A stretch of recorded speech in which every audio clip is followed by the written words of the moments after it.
Welcome to Solving Healthcare. I'm Kwadwo Kyeremanteng. I'm an ICU and palliative care physician here in Ottawa and the founder of Resource Optimization Network.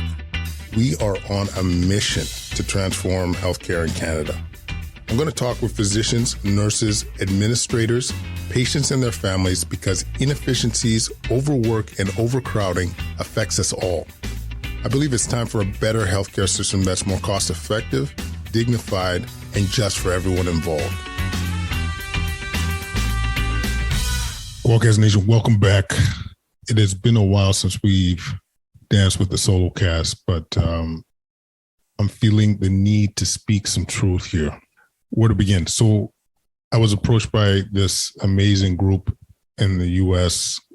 that, academics, pediatricians that wanted to provide a toolkit to be able to advocate for kids to get back to a normal life when it comes to school, and when Lucy McBride reached out to me and I was like, wow, this is spectacular. This is going to be amazing. We're going to make a toolkit that is evidence-based, based on the data that we have at this time. What are the suggestions that really provide people with, telling people that kids can get back to school safely? We can bring them back to school safely. And what was motivating me actually was when hearing these stories, like when I'm hearing about my boys at school not being able to speak during their lunch hour. And to me, I was hearing stories like this and still having to mask outside, knowing that, the incidence or the likelihood of contracting COVID outdoors is exceedingly low. On top of everything else, we talked about the risk of severe disease amongst our youth. And I'm like, we need to do more about this. And if we could collect data and provide it in a slide deck to folks, to parents, to teachers, to health authorities, hey, more power to you. And the beautiful thing about this was when we put it together, we're like, we're welcome to feedback. People that have issues with the evidence or how we present, let us know so we can modify. So I'm like, I'm all in. This sounds fantastic. We released the Urgency of Normal Toolkit. And obviously there were some people that loved it and gave such amazing praise. And I thank you for all the accolades and the love that y'all sent out. But then the attacks were relentless. And, this is attacks mostly on the landscape on Twitter, which, this is par for the course. But for me, the line that was crossed and why I'm probably speaking now is when it's one thing to attack me, but to attack my family online and doing these like Lego figurines and saying, hey, obviously you don't think schools are safe if your kids at home, all these kind of crazy accusations. I'm like, that is a line that was crossed, that was dirty, that was ugly. And it just made me think, like, how far have we gone? Like, what's happening right now, people? What is happening? Where's our humanity? Where's our like decency in all this? We all have a common goal. We want our kids to be back. We want our society to get back to normal safely. You know what I'm saying? And this is how the antics we're resorting to. And and like when you take a step back too, it's like we're just trying to prevent evidence, data. And to think that we're in a stage in 2022 that presenting data, already stuff that's been documented, already stuff that's been published is controversial. That's what we plan right now. That's BS. It's Bush League, and if we can't speak truth, like think about the harms that it's doing to science. You can't speak truth. You can't do any advocacy. You got to shut it down. Got to attack your family. And I'll tell you this, bunch of people. I'll tell you this. These attacks, it's fuel, man. It's fuel to speak more truth. I'll tell you, this ain't a tactic that's going to work in this house. You know what I'm saying? This is like fire in my mind. You want to try and bat us down speaking truth? Like, there's more to come.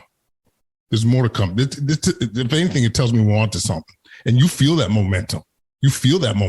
Places slowing down restrictions, getting their kids back to getting back to a real life health authority, like chief medical officers such as Bonnie Henry, such as Kieran Moore, saying stuff like, hey, we got to learn how to live with this.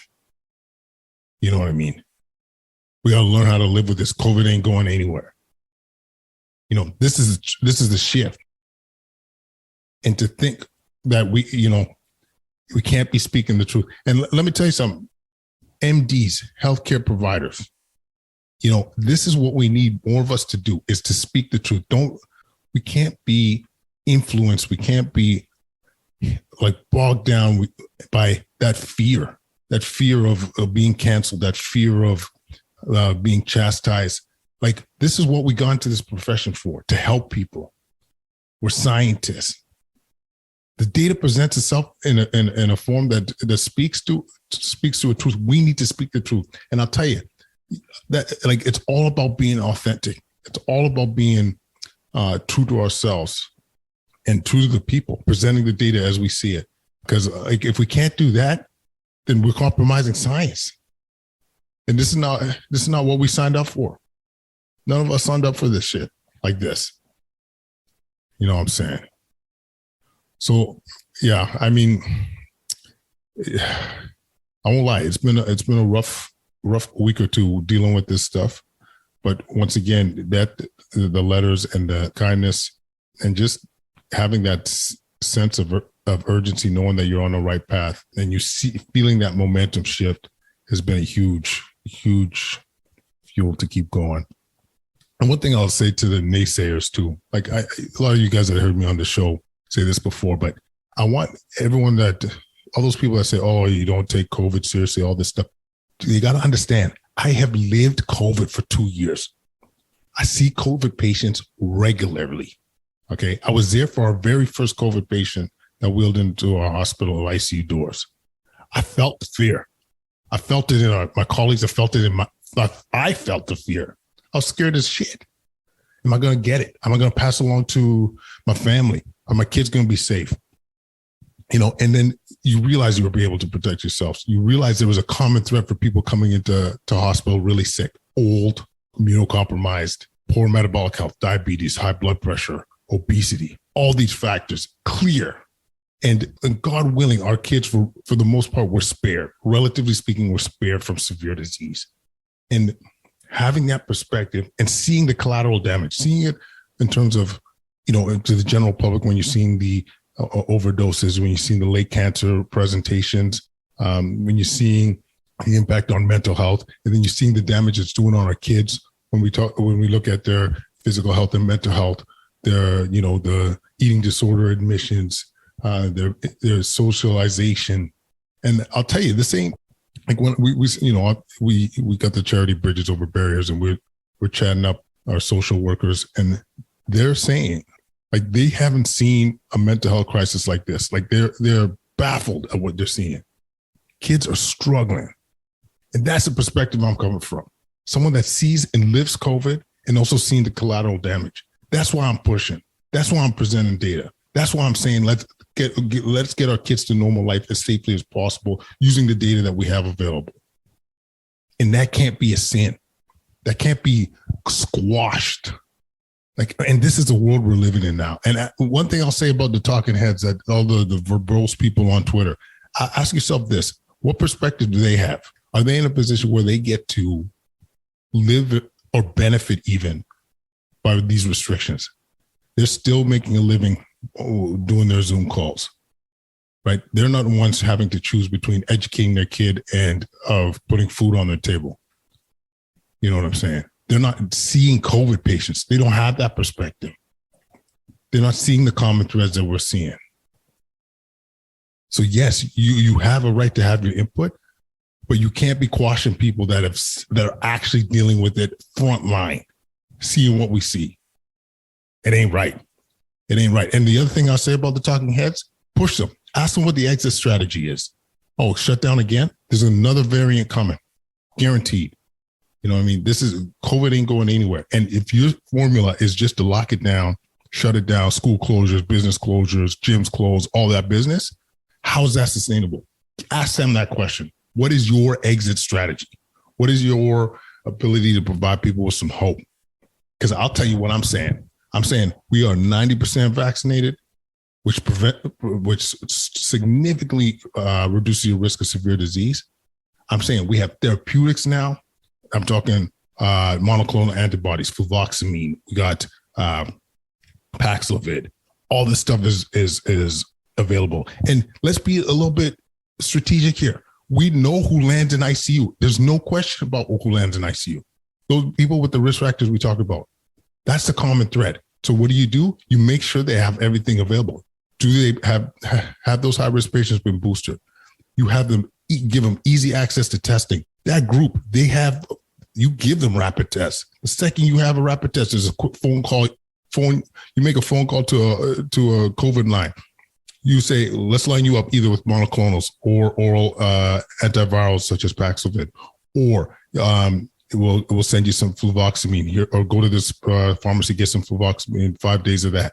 You know what I'm saying? And reduce the risk of being hospitalized. That's how you attack this bad boy. Start thinking outside the box. Start thinking about interventions instead of restrictions. It's 2 years, yo. 2 years of this bad boy, and we're not thinking outside the box. And I'll tell you the other thing that we can't ignore. There's going to be a ton of hybrid immunity now that people have had exposure to Omicron. There's, Suman was on the show saying about like 50% of people in the world by the end of February, they estimate will have exposure to Omicron or been infected with Omicron. So when you add that hybrid immunity with the excellent vaccination campaign that's been going throughout, at least in North America, that's a different beast. And I hope we're in that stage where we're moving towards endemicity, because y'all deserve it. Y'all been hustling, doing what people have asked you to do. It's time to hope.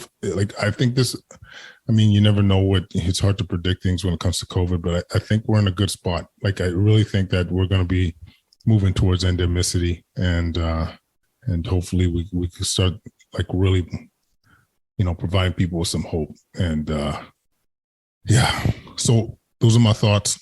Leave any comments at kwadcast99@gmail.com. Follow us at Instagram, Twitter, YouTube, Facebook, and now TikTok at Kwadcast.